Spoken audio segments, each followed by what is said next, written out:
Qəbul imtahanına hazırlaşan dəyərli şagirdlər, siz də maksimum nəticə əldə etmək istəyirsinizsə, bu tip izah videolarına mütləq baxın.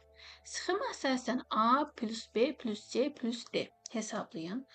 Çəkçədən söhbət gedir. Çəkçədə bığcıqların sayı, çəkçədə bığcığın sayı bir cütdür, yəni say 2 dənədir.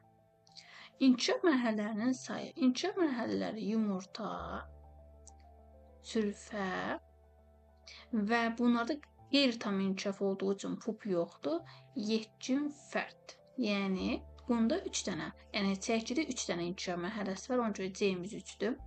4 sinir düyünlərinin sayı, 4-də sinir düyünləri 3 dənə olur.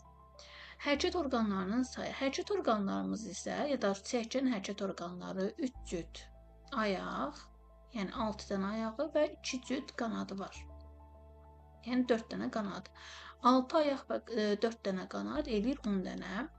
Ümumi cəminə baxdığımız zaman A-mız 10-dur, üstünə gəlirəm 2-ni, üstünə gəlirəm 3-ü və üstünə gəlirəm yenə 3-ü. Bu da cəmilikdə bizə 18-i verir.